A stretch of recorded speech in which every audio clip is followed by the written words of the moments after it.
Ang mga manunulat ng nobelang Tagalog ay sina Lope K. Santos, Fausto Aguilar, Valeriano Hernandez Pena at si Inigo Ed. Regalado.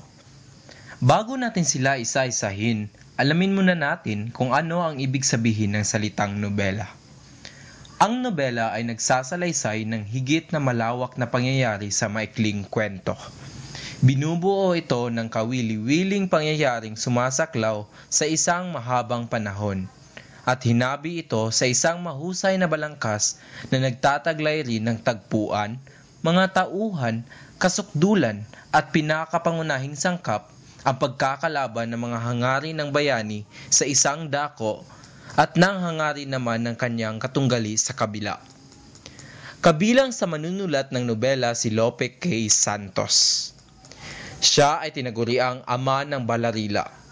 Ginamit niya ang iba't ibang sagisag panulat sa kanyang mga akda tulad ng Sekretong Gala, Verdugo, Anak Bayan, Hugo Verde, Dr. Lucas, Lakandalita, Lakandiwa, Lucas Panginorin, Pangharap, Perfecto Makaaraw, Puwetang Peperahin, Tagapasig, Talinghaga, Kuladyo at Gulete.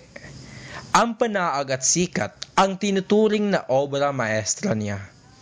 Ang Banaag at Sikat ni Santos ay isang nobelang panlipunan sapagkat itinampok dito ang mga suliranin ng lipunan tulad ng pag-aasawa ng isang mahirap sa isang anak mayaman.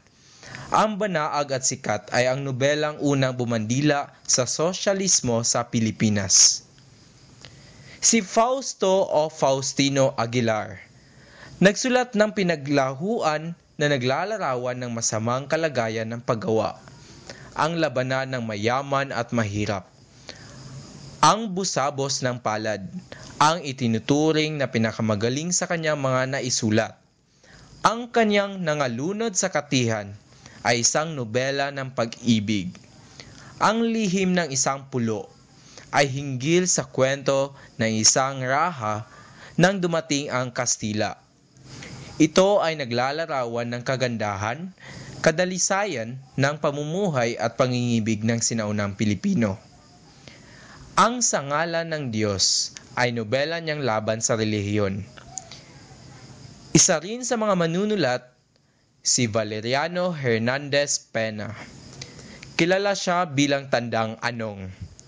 Kintin Kulirat ang ginamit niyang sagisag panulat sa kanyang pitak na Buhay Maynila sa pahayagang Muling Pagsilang. Ang ilan sa kanyang mga nobela ay Mag-inang Mahirap, Hatol ng Panahon noong 1909, Dangal ng Magulang 1912, Kasawian ng Unang Pag-ibig 1915, at Nena at Neneng.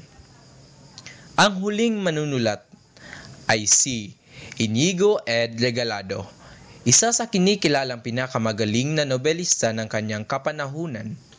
Ang ilan sa mga nobelang kanyang naisulat ay ang Madaling Araw noong 1909, Kung Magmahal ang Dalaga noong 1911, Ang 14 na Awa, Sampagitang Walang Bango noong 1918, May Pagsintay Walang Puso noong 1921, Huling Pagluha, Ang Dalaginding, Anak ng Dumalaga, Ang May Lasong Ngiti, at Ang Nagdalawang Mukha. Si Inigo ay naging patnugot ng ang mithi, pagkakaisa, watawat at kapangyarihan ng bayan. Naging punong patnugot din si Inigo ng Liwayway, patnugot na tagapagpaganap ng ilang-ilang, at matagal na naging manunulat ng editorial at kolumnista ng Taliba. Sina Lope K. Santos, Fausto Aguilar, Valeriano Hernandez at Inigo Ed. Regalado, sila ang ilan sa mga tanyag na manunulat ng nobelang Tagalog sa panahon ng Amerikano. Created using Powtoon.